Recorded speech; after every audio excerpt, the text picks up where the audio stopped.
Hello, this is Mr. Algren, school counselor at El Camino Fundamental High School.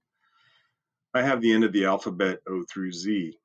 Today, I'm helping students and families navigate the 2022 registration for sophomores, the class of 2025. This registration is for next school year, 2022 to 2023, for course selection. Our agenda has 5 items. We're going to discuss graduation requirements. We're going to look at portions of an actual transcript and talk about GPA. We're going to discuss A through G requirements. We're going to go over summer school options. And finally, we will look at sophomore year course selection and picking actual classes and how to do so for next school year. This graphic here is very helpful. It shows the new district graduation requirements at a glance. The key to graduation for any student is a combination of completing all required courses and the appropriate number of credits to graduate, 280 in this case. The graphic here shows the courses and the number of credits and years that a student must complete with a D- or higher to earn those credits towards graduation. For instance, the one at the top of the list, English, requires 40 credits. And then it shows 4 blue icons, each one representing a full year. That year of classwork is divided into 2 terms for our new block schedule. You can see going down the list, the next one is social science. That requires 35 credits, 3.5 years. The third one is math, 30 credits through IM2. Science, 30 credits, PE and health, 25 credits, world language, 20 credits, and either visual and performing arts, VAPA, VAPA, or CTE, career and technical education. Here are some screenshots taken from an actual transcript. The box on the left is the graduation requirements or grad recs, and the box on the right is GPAs. So please do review your student's transcript on Q Portal, or look at the paper copy mailed to you in January of this year. In those transcripts, you'll be able to see at a glance what students need to graduate and how far along they are in the path for that graduation. In the graduation requirements box, you can see on the left-hand side, it lists the courses that students need. And on the right-hand side are numbers of credits with 3 columns. The left column says short. These are the number of credits that a student is short or missing and needs to complete still. The middle column, REQ, stands for required. This is the total number of credits for any course. For instance, English requires 40 credits. It's a full 4-year subject. And the third column is CMP or completed. That's how many credits this student has actually passed with a D- or higher and earned towards graduation. The smaller box on the right-hand side shows GPAs. All students have a cumulative high school GPA unweighted. This is every single course they've taken divided by the number 4. That's because a regular class is worth 4 grade points, where an A is 4, a B is 3, a C is 2, a D is 1, but an F counts as 0. Once a student starts taking honors and AP courses, which are weighted courses, they will have a second GPA shown on their transcript. That's because weighted classes are worth 5 grade points, and they differ from the regular courses worth 4. So when you compute those weighted courses of honors and AP courses, then you have a second GPA, which reflects that. Moving on. Let's talk about the college admissions A through G subject minimum requirements. This is a really fancy term for a pretty simple idea. It's the idea that students complete a certain number of years of courses and with a passing grade in order to apply to a 4-year college or university their senior year for after high school. The grades earned must be C minuses or higher. No Ds and no Fs will count towards the A through G subject minimum requirements. The letters A through G are arbitrarily assigned to the courses. For instance, A is assigned to history, B is English, C is math, and so on.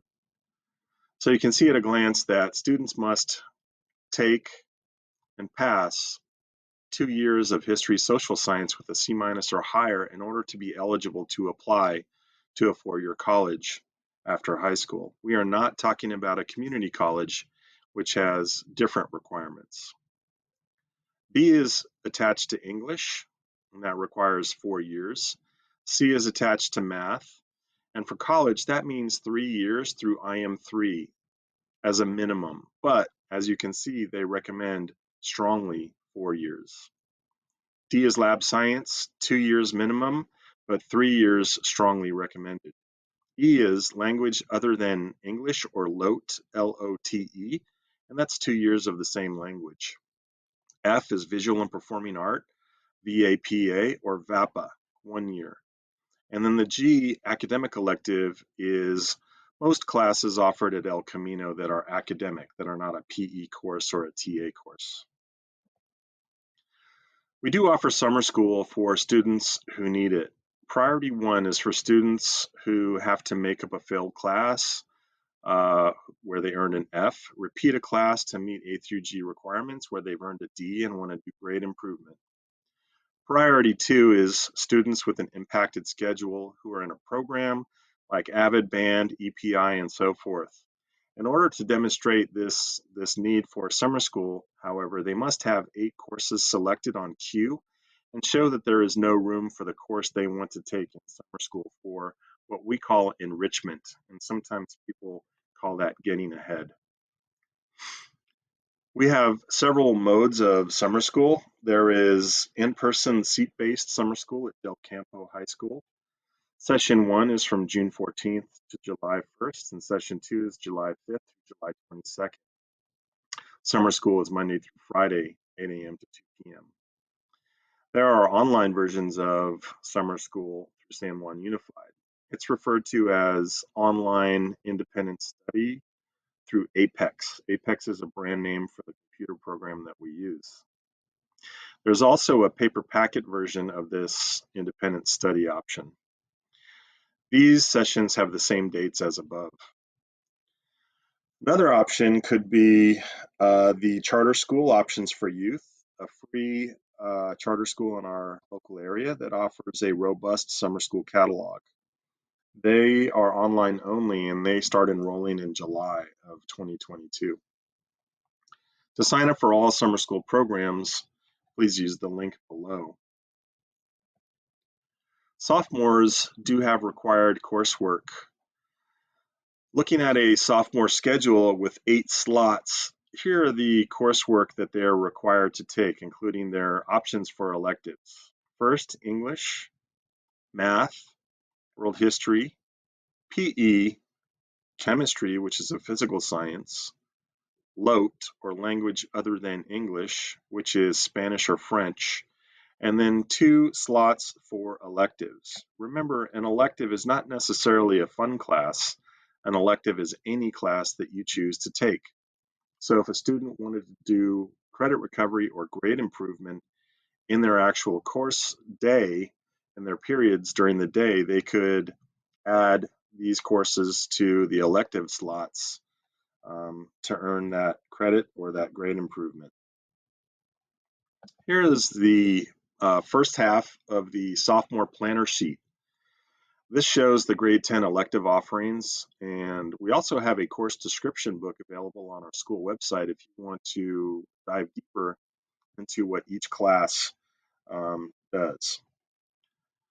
At the top, you can see that it clarifies that students must have 8 course requests or selections. This first top part of the planner sheet shows the first 2 course request options available. Number 1 is English. There are 4 options for English: regular English 2, honors English 2, which is a more rigorous version of that, AP seminar, which is an advanced placement course, which meets the English graduation requirement as well as the A through G subject minimum requirement for English. And then finally, there is EPI English 2, which is a program for some students.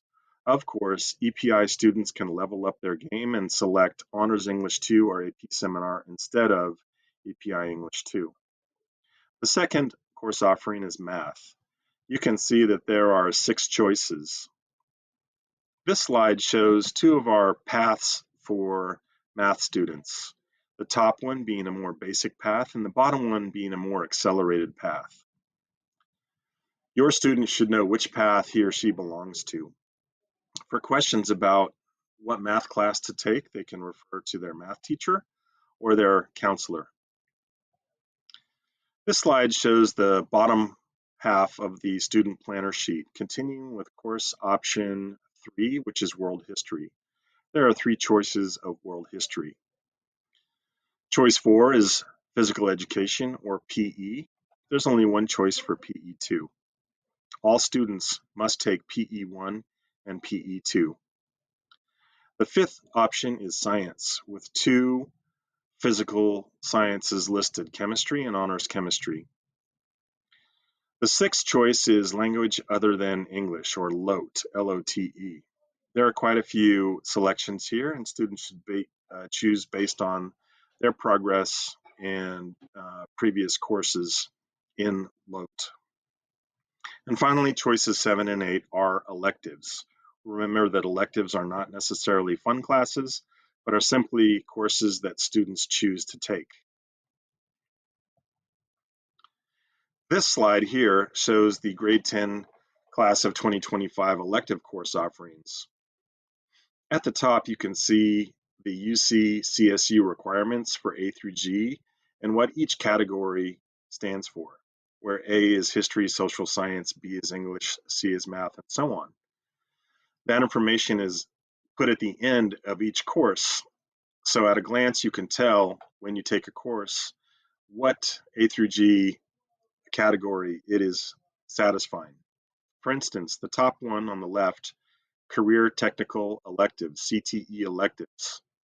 The very first one, Introduction to Media Arts, satisfies the F A through G requirement, which is listed as Visual and Performing Art. You can go through the categories here and see there are classes for Eagle Polytechnic Institute, EPI, Science, Miscellaneous electives, Visual and Performing Arts electives, and Language Other Than English electives. Finally, once you have selected your 8 courses, you can load your course selection into Q Student Portal and submit that for registration. The course request planner deadline is April 22nd, 2022. There are 8 steps. Step 1 is to sign into Q Student Portal. Step 2 is to select the track to view next school year listed as 2022 to 2023. Make sure you're in the correct school year. The third step is to select requests from the menu on the left-hand side. The 4th step is to select Add Edit Requests on the right-hand side. The 5th step is to click on the course and then Add Selected Course. The 6th step is to click Submit after carefully reviewing all 8 course selections. Step 7 is a reminder that you must have 8 courses. Additional classes if you're choosing only one-term courses. For instance, health is a one-term course. If you have health in your schedule, you need another one-term course to go on the other side of that, like geography. So in this case, a student would have 9 course selections. Step 8, a reminder not to enter alternates. Our system is not set up to enter alternates. If, after submission, you need to alter something, please reach out to your counselor with an email, and they will work on adjusting your schedule as necessary. Good luck, and go Eagles.